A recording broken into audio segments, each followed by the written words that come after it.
ओम नमः शिवाय। श्रावण मास महत्तम अध्याय 5। हरे कृष्णा, राधे राधे। श्रावण मास महत्तम के अध्याय 4 में भगवान शिव ने ब्रह्मा पुत्र सनत कुमार को धारण पारण व्रत, मासोपवास व्रत और रुद्र वर्तिका व्रत आदि की विधि के साथ वैश्या सुगंधा की कथा सुनाई थी। अब आज इस अध्याय में श्रावण मास में किए जाने वाले विभिन्न व्रत अनुष्ठानों और रविवार व्रत वर्णन में सुकर्मा ब्राह्मण की कथा सुनेंगे। भगवान शंकर बोले, हे सनत कुमार, करोड़ों पार्थिव लिंगों के महत्तम तथा पुण्य का वर्णन नहीं किया जा सकता। जब एक लिंग महत्तम की कथा कहना ही असंभव जान पड़ता है तो फिर कोटि लिंगों का महत्तम कौन कह सकता है। यदि मनुष्य में करोड़ लिंग निर्माण करने की शक्ति ना हो तो उसे केवल 1000 लिंगों का निर्माण करना चाहिए। इसमें भी सामर्थ्य ना हो तो 100 लिंग या फिर इस मास में केवल 1 लिंग बनवाना चाहिए। इस मास में केवल 1 शिवलिंग बनाने पर भी जीव मेरे पास निवास कर सकता है। कामदेव के शत्रु भगवान शंकर का 16 उपचार से षड-अक्षर मंत्र ओम नमः शिवाय मंत्र सहित अर्चन करना चाहिए। ग्रह यज्ञ करके उद्यापन करना चाहिए। उसके बाद हवन करना चाहिए और ब्राह्मणों को भोजन कराना चाहिए। हे सनत कुमार, इस अनुष्ठान को करने वाले की असमय या अकाल मृत्यु नहीं होती। इस मास का व्रत बांझपन को दूर करने वाला, सभी विपत्तियों का नाश करने वाला तथा सभी संपत्तियों की वृद्धि करने वाला है। यह व्रत सभी तरह के रोग, शोक, संताप मिटाता है, ऐश्वर्य में वृद्धि करता है। मृत्यु के पश्चात वह मनुष्य कल्प पर्यंत मेरे समीप कैलाश वास करता है।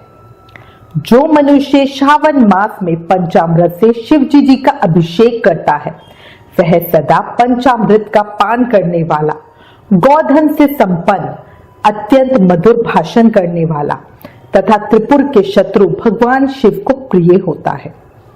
जो इस मास में अनुदान व्रत करने वाला तथा हविष्य अन्न ग्रहण करने वाला होता है वह चावल आदि सभी प्रकार के धान्यों का अक्षय निधि स्वरूप हो जाता है। पत्तल पर भोजन करने वाला शेष मनुष्य स्वर्ण पात्र में भोजन करने वाला हो जाता है तथा शाक को त्याग करने से शोक का हरण हो जाता है।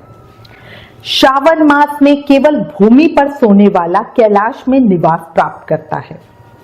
इस मास में एक भी दिन प्रातः स्नान करने से मनुष्य को 1 वर्ष स्नान करने के फल का भागी कहा गया है। इस मास में जितेंद्रिय होने से इंद्रिय बल प्राप्त होता है। स्फटिक मणि, पत्थर, मिट्टी, मरतक मणि से बना हुआ या स्वयं बनाए हुए शिवलिंग अथवा चंदन, मक्खन या किसी और विधि से बनाए हुए शिवलिंग की मात्र एक बार पूजा करने से 100 ब्रह्म हत्याओं का पाप नष्ट हो जाता है। किसी तीर्थ क्षेत्र में सूर्य ग्रहण या चंद्र ग्रहण के अवसर पर 1 लाख जाप से जो सिद्धि होती है वह इस मास में एक बार के जाप से ही हो जाती है। अन्य समय में जो 1000 नमस्कार और प्रदक्षिणाएं की जाती है उनका जो फल होता है वह इस मास में एक बार नमस्कार और प्रदक्षिणा करने से ही प्राप्त हो जाता है। यह महीना मुझे अत्यधिक प्रिय है। इस महीने में वेद पारायण करने पर भी सब वेद मंत्रों की अच्छी तरह सिद्धि हो सकती है। जो इस मास में श्रद्धा से स्वाध्याय करता है अथवा पुरुष सूक्त का आलस्य त्याग कर 100 पाठ करता है, ऐसा करने वाला मनुष्य ब्रह्म हत्या आदि अनेक पापों से मुक्त हो जाता है, इसमें कोई भी संदेह नहीं है।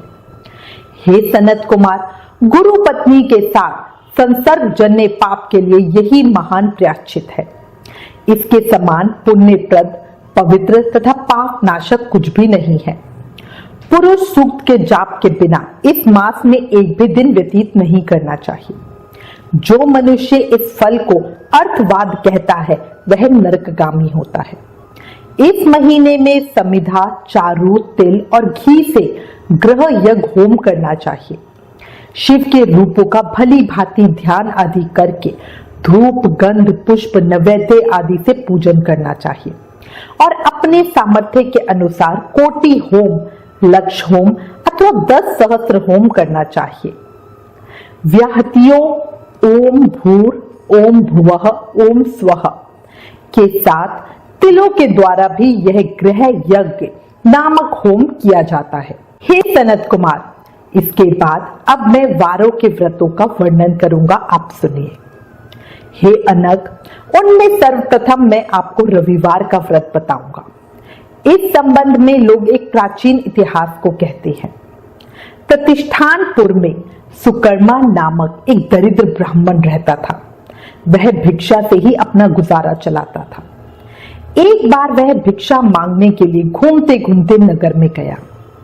घूमते घूमते वहां एक गृहस्थ के घर में भिक्षा मांगने के लिए गया। वहां कुछ स्त्रियां आपस में मिलकर रविवार का व्रत कर रही थी। उस ब्राह्मण को देखकर उन स्त्रियों ने पूजन सामग्री को शीघ्रता पूर्वक ढक दिया।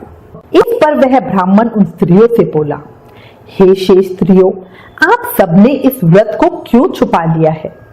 आप सब साध्वी हैं, कृपया करके मुझसे इस व्रत की विधि कहिए।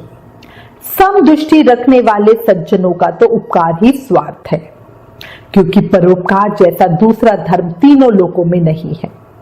मैं दरिद्र अवस्था के कारण अत्यंत दुखी हूं, अतः आप इस उत्तम व्रत का विधान तथा फल मुझे बताएं। मैं इस व्रत को करूंगा। स्त्रियां बोली, हे द्विज, इस व्रत के करने में आप उन्माद तथा प्रमाद करोगे अथवा भूल जाओगे अथवा इसके प्रति अभक्ति या अनास्था रखने लगोगे तो यह व्रत निष्फल हो जाएगा। अतः आपको यह व्रत कैसे बताऊं? ब्राह्मण ने कहा, नहीं, मैं ऐसा नहीं करूंगा। ब्राह्मण की यह बात सुनकर उनमें से जो एक पौंड स्त्री थी, उसने ब्राह्मण को इस व्रत की विधि बतलाई। उसने कहा, हे ब्राह्मण, श्रावण मास के प्रथम रविवार को मौन रहकर प्रातः ही उठकर नित्य कर्म से निवृत्त हो, ठंडे जल से स्नान कर धान के पत्ते पर 12 परिधि वाला मंडल बनाकर उस पर लाल चंदन से सूर्य के समान गोलाकार बनाओ। उसी मंडल में संज्ञा नाम वाली स्त्री के साथ सूर्य की पूजा लाल चंदन से करो। सूरज के 12 मंडलों पर लाल चंदन के साथ साथ लावा तथा जप, अर्ध, भक्ति और श्रद्धा सहित सूर्य भगवान को प्रदान करने चाहिए। इस अर्ध में रक्ताक्षत, जप, फूल और उपचार शामिल हो। नैवेद्य के लिए नारिकेल बीज और खांड के साथ सूर्य मंत्र का जाप करें। स्तवन और नमस्कार के लिए 12 मंत्रों का प्रयोग में लाएं और 12 बार प्रदक्षिणा करके 6 सूत को एक जगह एकत्रित कर उसे 6 ग्रंथियों से युक्त कर दे।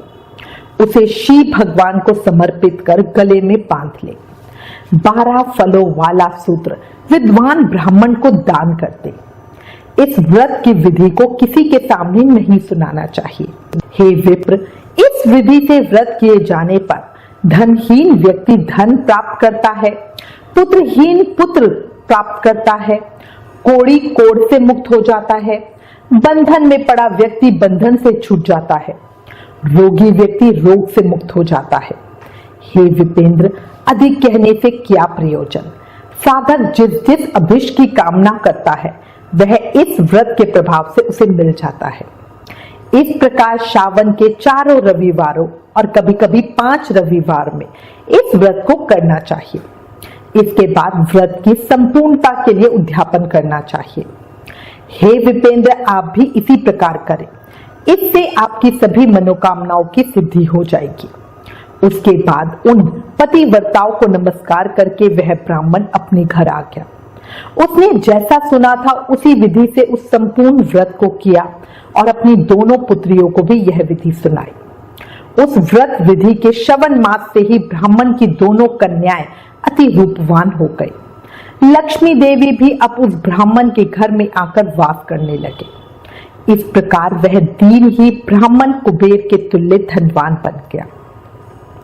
किसी दिन उस नगर के राजा ने ब्राह्मण के घर से होकर राजमार्ग से जाते समय खिड़की में खड़ी उन दोनों सुंदर कन्याओं को देख लिया।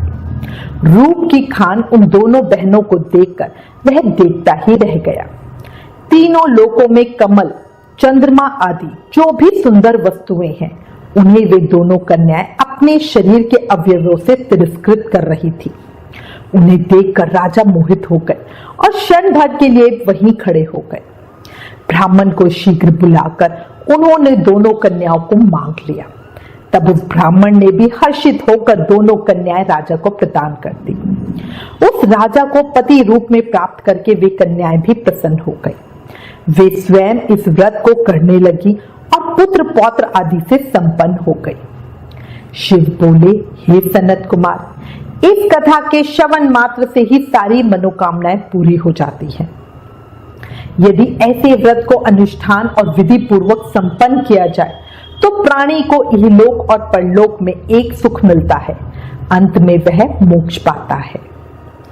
इस प्रकार शिवस्कंद पुराण के अंतर्गत ईश्वर और सनत कुमार संवाद में श्रावण मास महत्तम में परिकीर्णक नाना व्रत, रविवार व्रत आदि कथन नामक 5वां अध्याय समाप्त। इस 5वें अध्याय को सुनने सुनाने से दरिद्रता का नाश होता है तथा शिवधाम की प्राप्ति होती है।